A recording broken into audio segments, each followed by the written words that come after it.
Bonsoir, bienvenue dans le Journal de l'Afrique. Voici les titres de cette édition. Des gens vont mourir de faim. C'est un cri d'alerte des Nations Unies. La famine touche aujourd'hui 20 millions d'habitants, la majorité sur le continent. Vous verrez la détresse de ces personnes et comment ils se battent pour obtenir de la nourriture.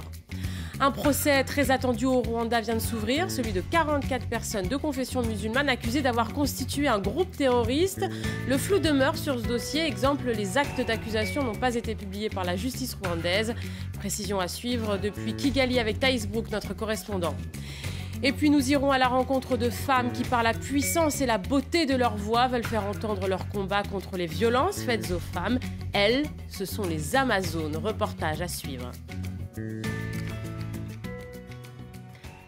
La planète connaît la pire crise humanitaire depuis la fin de la Seconde Guerre mondiale. Ces mots sont ceux des Nations Unies. On parle ici de famine. Elle touche actuellement 20 millions d'habitants.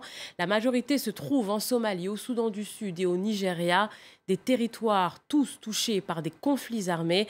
Et l'ONU insiste, si rien n'est fait, ces personnes vont mourir de faim. Nicolas Germain. Cela fait 3 ans que la pluie n'est pas tombée dans la région semi-autonome du Somaliland. Lorsqu'il y a une distribution d'aide alimentaire, cela provoque parfois des bagarres. La situation est critique pour les 4 millions d'habitants du Somaliland.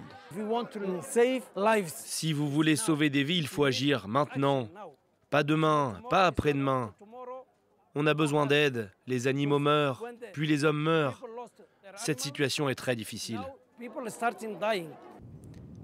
En raison de la sécheresse, dans certaines zones du Somaliland, 70% du bétail est mort.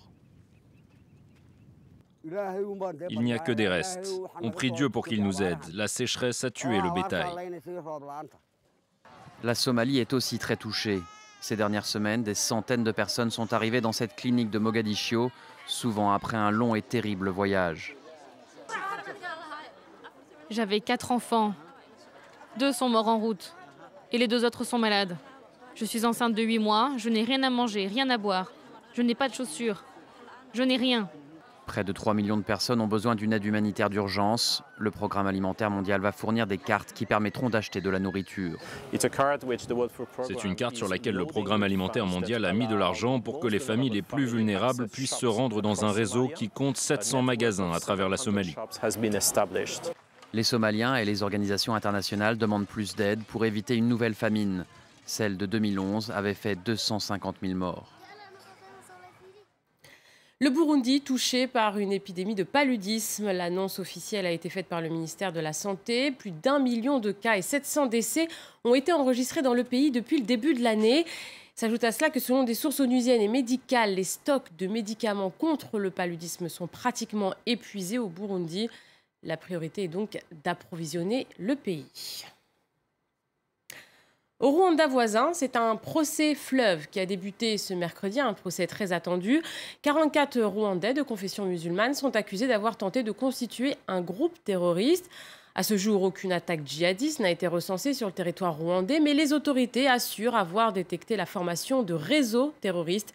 Les explications de notre correspondant à Kigali, Thaïs Brook. C'est dans une salle noire de monde que ce procès très attendu a débuté. Ici, à la haute cour de Kigali, 44 accusés, tous musulmans. Les charges n'ont pas été officiellement énoncées, mais tous sont accusés d'association de malfaiteurs en relation avec une entreprise terroriste. Jusque-là, ce ne sont que des présomptions. Ce ne sont que des présomptions. Évidemment, avec le système judiciaire tel qu'il fonctionne, il appartient à l'officier du ministère public qui allègue le terrorisme dans le chef de mon client de rapporter de preuves. Concrètement, selon cet avocat, on leur reproche donc leur radicalisation, mais aussi pour certains d'être allés s'entraîner militairement en RDC voisine en vue de rejoindre les rangs du groupe État islamique ou des Chebabs en Somalie. Mais l'affaire est complexe. Dans un récent rapport, le département d'État américain a dénoncé dans cette affaire des détentions illégales. En fait, plusieurs de ces accusés auraient été détenus illégalement, parfois pendant de longs moments, avant d'être formellement inculpés. Ça fait un peu plus d'1 an que le gouvernement, que les autorités ont dit avoir détecté des cellules djihadistes ici au Rwanda. En janvier 2016, un imam qui tentait de s'enfuir avait été tué par la police. En août 2016, 3 autres personnes, une à Kigali et 2 autres dans le sud-ouest du pays, considérées comme des extrémistes religieux, avaient eux aussi été tués par la police. Ces événements ont évidemment créé un véritable malaise au sein de la communauté musulmane au Rwanda, qui ne représente pourtant que 2% de la population. Le président gambien Adama Barrow a poursuivi ce mercredi sa visite en France. Il a été reçu à l'Élysée, l'occasion pour François Hollande de saluer la transition pacifique en Gambie depuis l'élection de décembre dernier. Adama Barrow qui a accordé un entretien à France 24. Il est revenu avec Marc Perelman sur les réformes engagées en Gambie, mais aussi sur le sort réservé à son prédécesseur Yahya Jammeh. Extrait. We are still inquiring. Les enquêtes sont toujours en cours. Pour l'instant, le montant volé serait de 4 milliards de dollars, soit 85 millions de dollars. Nous avons lancé des enquêtes pour découvrir le montant exact des transferts et nous enquêtons sur les comptes à l'étranger. Et à noter qu'en Gambie, la campagne électorale pour les législatives a débuté. Le premier scrutin post-Yahya Jammeh, 53 sièges de députés doivent être renouvelés. Et on en vient au reste de l'actualité sur le continent. Et cette annonce au Cameroun, le gouvernement affirme que 500 civils kidnappés par la secte islamiste Boko Haram ont été libérés. Les forces camerounaises ont procédé à une opération de ratissage à la frontière avec le Nigeria et à l'intérieur du pays. Selon le porte-parole du gouvernement camerounais, les otages, majoritairement des femmes, des enfants et des personnes âgées, ont été conduits au Nigeria dans le camp de déplacés de Banki. Toujours au Cameroun, dans la ville anglophone de Bamenda, un marché a pris feu mardi au petit matin. 200 boutiques ont été ravagées. La police privilégie la piste criminelle en raison de la crise qui sévit dans cette région. Des militants manifestent depuis plusieurs semaines, entre autres pour le fédéralisme et le rétablissement des connexions Internet. Le pape François ne viendra pas en République démocratique du Congo. Le souverain pontife avait prévu une visite cet été entre juillet et août, mais il a évoqué l'impasse politique dans le pays pour justifier l'annulation de sa visite, entre le dialogue national qui tarde à se mettre en place et les désaccords sur l'endroit où sera inhumé Étienne Tshisekedi. Et on ouvre une page musique à présent. Allez, je tente de vous chanter. On dit premier Gaou n'est pas Gaou. J'espère que vous avez reconnu Magic System. Et bien sachez que le groupe ivoirien fête ses 20 ans de carrière cette année. Un anniversaire qu'ils célébreront sur le continent avec une tournée en partenariat avec France 24 et RFI. En tout, 20 concerts. Les Magic System traverseront 14 pays. La Côte d'Ivoire, le Tchad, le Ghana ou encore le Maroc. Je vous propose d'écouter Asalfo, le leader des Magic System. Nous avons décidé de dédier tous nos concerts, toute notre tournée, toutes ces activités de 20 ans à l'Afrique.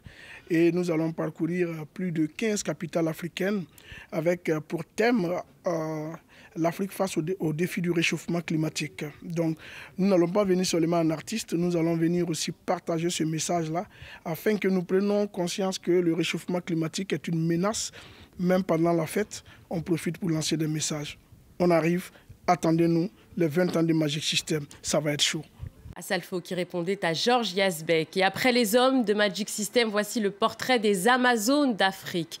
Un groupe de femmes rassemblant les plus belles voix d'Afrique de l'Ouest. Elles étaient à Paris pour présenter leur album et surtout leur combat. Elles utilisent leur voix puissante pour dénoncer les violences faites aux femmes. Julien Chérida est allé à leur rencontre.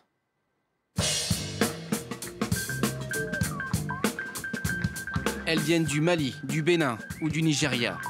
2 générations de chanteuses d'Afrique de l'Ouest qui délivrent un message commun pour l'arrêt des violences faites aux femmes.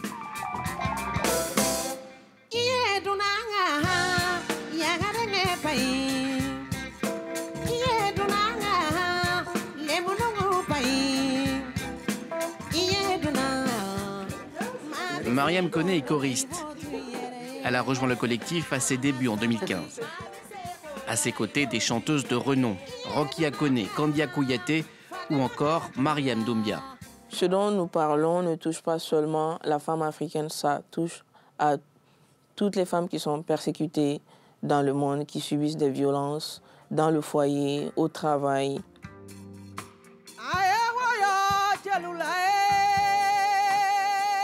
Un groupe de chanteuses au nom de guerrières. Un clin d'œil aux Amazones du Dahomey, un ancien régiment militaire d'Afrique composé uniquement de femmes au XVIIIe siècle, situé dans l'actuel Bénin. Mais le point commun s'arrête là, car ces Amazones de la musique sont loin d'être des vats en guerre. Ce n'est pas une guerre contre les hommes que nous faisons. D'ailleurs, nous invitons les hommes à lutter pour nous, à lutter avec nous. L'album République Amazone est une lettre d'amour adressée aux hommes. Et chez les Amazones, les musiciens sont presque tous des hommes, même si... C'est les femmes qui dirigent chez les Amazones. Voilà. Symbole de leur combat, le titre I Play the Kora, du nom d'un instrument de musique réservé aux hommes au Mali. Sur fond de sons mêlant hip-hop et musique traditionnelle africaine, le titre est un manifeste pour le droit des femmes.